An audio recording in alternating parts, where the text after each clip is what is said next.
انا اسالك هتلبس رقم كام؟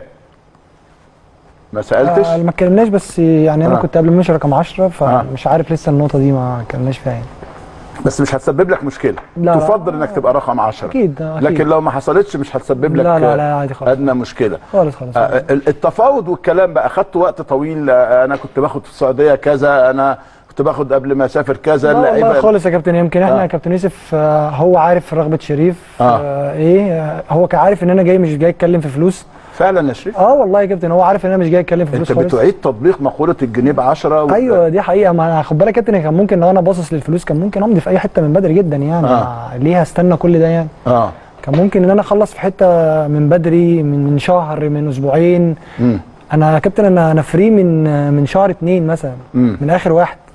كل الفتره دي من حقك تمضي يعني. بس انت لعبت ماتشات كتير في الدوري السعودي. من حق امضي، بس انا طبعا كنت بقى بلعب هناك وكده. فمش ما كانش تفكيري ان انا امضي في حته غير لما اخلص الدوري. انا خلصت دوري اخر 5 هناك. كان عندي طبعا حاجات كتير، وكان عندي وجالي حاجات واحنا بنلعب هناك في السعوديه. لا جالي عروض واحنا لسه الدوري شغال قصدي.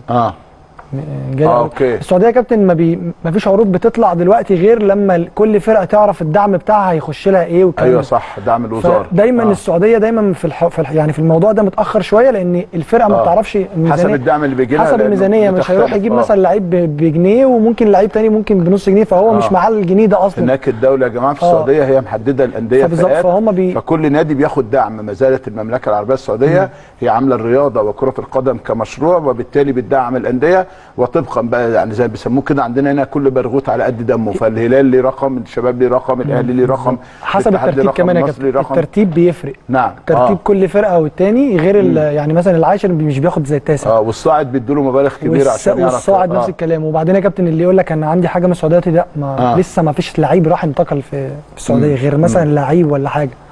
فهم الدنيا لسه ما فتحتش. بتفتح اعتقد على نص الشهر يعني. تركت انت النادي الاهلي وانت كنت حصلت على لقب الهداف الدوري مع النادي الاهلي. لا كنت هداف الفرقه في السنه اللي مشيت فيها. هداف الفرقه. الان بتعود بيبقى فيه هداف الدوري امام عاشور، في هداف الدوري وسام ابو علي، فبتعود على منافسه قويه. الان بتعود بقى مع وسام، مع جراديشار، مع زيزو، مع بن شرقي، مع بن رمضان، مع اسماء كبيره وهامه جدا في النادي الاهلي. شايف التواجد ده، غزاره النجوم اللي موجوده دي تصب في صالح الفريق ازاي؟ لا خالص يا كابتن. يمكن طول عمر النادي الاهلي عنده احسن لعيبه، طول عمره عنده نجوم في الفرقه. انت عارف النادي الاهلي يا كابتن ما فيش نجم، كله نجوم. كل اللعيبه زي بعضها، اللي بيلعب على فكره زي اللي ما بيلعبش.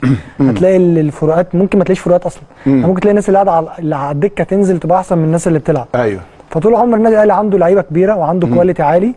فانا بشوف ان طبعا اي لعيب بيجي للنادي الاهلي هو بيكون النادي الاهلي اضافه ليه قبل ما يكون هو اضافه للنادي الاهلي. طيب